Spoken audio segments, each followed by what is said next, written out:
आइए आइए, बनारसी पान, मीठा पान खाइए। पर एक बात याद रखिए, उधार मांगने वाले सीधा आगे बढ़िए। थुंग थुंग गांव में पान की दुकान चलाता था। उसकी दुकान खूब चलती थी, लेकिन फिर भी वह गांव का सबसे डीठ और कंजूस आदमी था। एक बार उसकी बीवी ने कहा था, सुनिए जी, पड़ोसन का पति उसे पार्लर ले गया था, मुझे भी ले चलिए ना, अपना फेशियल करवाना है। लेकिन थुंग थुंग उसे सीधा पंचायत घर ले गया, जहां दीवारों पर रंग हो रहा था। पेंटर जैसे ही पान थूकने गया, थुंग थुंग ने बीवी का सिर पकड़कर सीधा छूने की बाल्टी में डुबो दिया और बोला, ले, हो गया तेरा फ्री का फेशियल, एकदम उबले हुए अंडे जैसी चमक रही है। बीवी ने उसी वक्त एक जोरदार थप्पड़ लगाया और अपना बोरिया बिस्तर बांधकर मायके चली गई। पर थुंग थुंग को घंटा फर्क नहीं पड़ा, क्योंकि उसका एक ही उसूल था, मुफ्त की चीज चाहे जहर हो, छोड़नी नहीं चाहिए। फिर एक दिन थुंग थुंग मुफ्त की चीज के लालच में पड़ोस के गांव जा रहा था, लेकिन आधे रास्ते में उसे एक मिट्टी का मटका दिखा। देखते ही उसने सोचा, चलो मुफ्त का मटका मिला, चावल रखने के काम आएगा।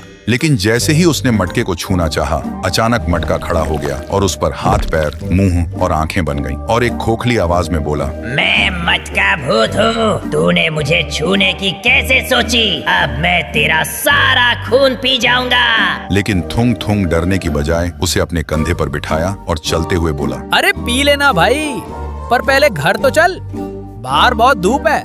ये सुनते ही मटका भूत का दिमाग हिल गया। फिर घर पहुंचकर थुंग थुंग ने मटका भूत को जैसे ही नीचे रखा, उसकी आंखें लाल और डरावनी हो गईं और वह जोर से चिल्लाया, मैं तुझे कच्चा चबा जाऊंगा। लेकिन थुंग थुंग बीड़ी फूंकते हुए बोला, हाँ हाँ चबा लेना, पर उससे पहले ये सब्जी काट दे। और हाँ, आज से तू रात को अपनी ये लाल आंखें जला कर रखेगा, मेरा बिजली का बिल बहुत आ रहा है। भूत गुस्से से पागल हो गया, पर उसने सोचा, इसका मरना तो तय है, चलो इसकी आखिरी ख्वाहिश पूरी कर देता हूँ। लेकिन थुंग थुंग की डिमांड बढ़ती ही जा रही थी। कभी वह भूत से घर की सफाई करवाता, तो कभी उससे अपने पैर दबाता। और जब मटका भूत चिल्लाकर बोलता, मैं कोई नौकर नहीं हूँ, मैं भूत हूँ, तो थुंग थुंग हमेशा एक ही बात बोलता, देख भूत के बच्चे, मुफ्त में घर में रहना है तो काम करना पड़ेगा। बेचारा मटका भूत, जो 500 साल से लोगों को डराता था, अब वह थुंग थुंग से ही डरने लगा था। लेकिन एक रात जब थुंग थुंग गहरी नींद में होने का नाटक कर रहा था, तब मटका भूत चुपके से जान बचाकर भागने लगा।